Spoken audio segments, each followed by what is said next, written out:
At just 11 years old, Tobias Weller has completed 2 marathons, an Ironman and a sponsored walk, raising over £150,000 for charity, whilst living with autism and cerebral palsy.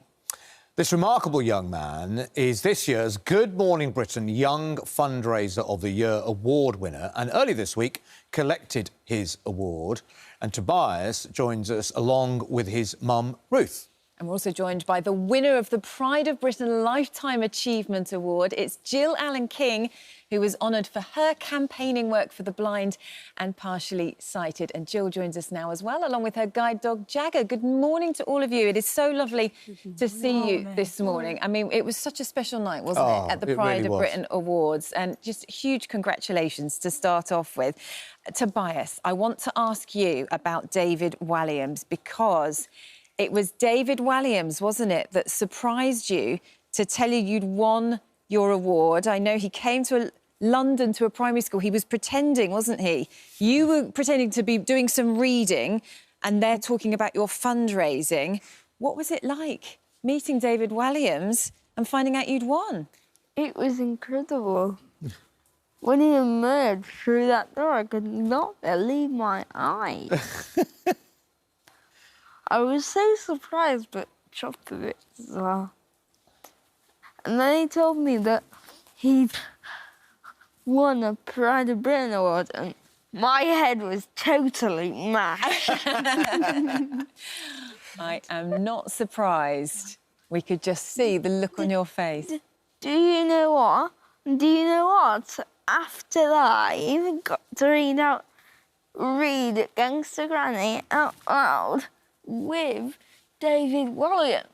Wow. What a special thing to do, because we know that Gangster Granny is one of your favourite books, isn't it? We're looking here at your amazing award. Congratulations. How did it feel to win this award, to be Good Morning Britain Young Fundraiser of the Year? It felt absolutely amazing. I'm very proud to have won the award and really grateful to be chosen as the winner. There are loads of kids out there raising money for amazing causes, and I'm just one of them. Well, we are so proud, honestly. We're looking at pictures now of you up on stage. How was it going up on stage, having everybody cheering for you? It was awesome. When everyone was clapping and cheering for me, and even gave me a standing ovation, it made me feel magnificent. And look, giving me a funny feeling in my tummy. Oh, you were magnificent. And what's your next challenge? I'm really impressed with the challenges you've done already, Tobias. What would you like to do next? I recently completed an event called Tobias in the Park, and I am planning to make this an annual event with lots of people getting involved, completing a kilometre in any way they can, as long as it's challenging to them. Oh, and there's this famous sauce from Sheffield called Henderson's Relish. I'm going to put out a limited edition bottle of Hendo's with a picture of me on the label that my friend Adil drew, which I'm going to start selling for charity.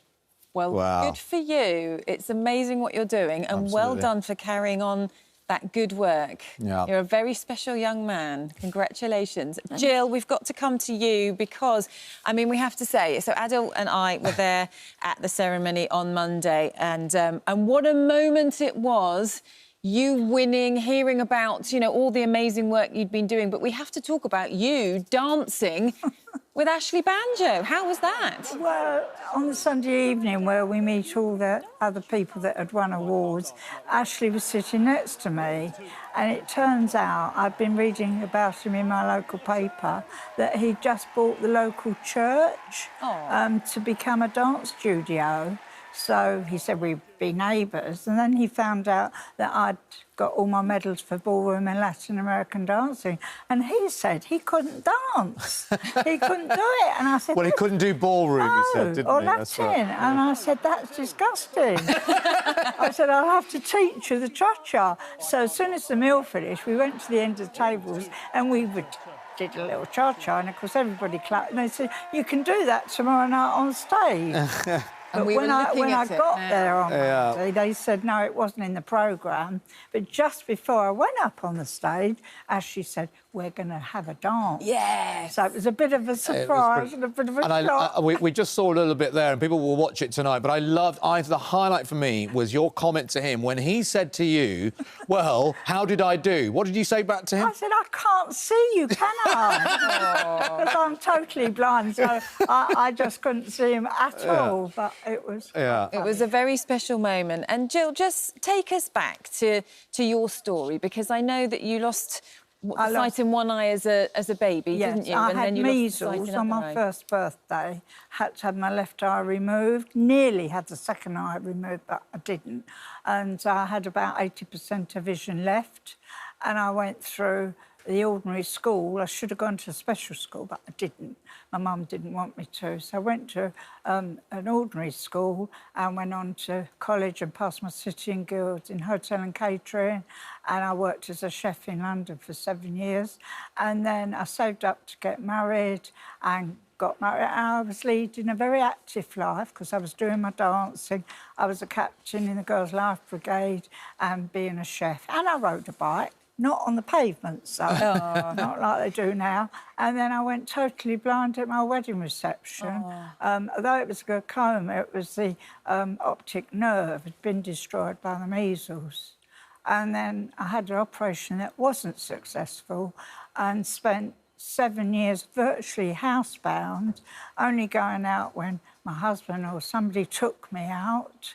And I had my daughter, Jacqueline. And then eventually probably my first campaign was to get long cane training in Southend, where I lived. But it didn't give me any confidence at all. And so I got my first guide dog, Topsy, in 1971. And I've been causing trouble ever since. We can see Jagger here at your feet, who looks like he's having a little sleep. Having a little nap. But I know that you've campaigned tirelessly, haven't you, for better access for people and their guide dogs, for that to be improved. Yes, because the first thing I did when I got home was threw to bits to take Jacqueline to the local library, and I was refused. They said, could you wait outside with your guide dog? And that just got me. I thought, you know, being made independent, and there were so many places we weren't allowed to go. So I campaigned to get better access in shops and restaurants, on trains.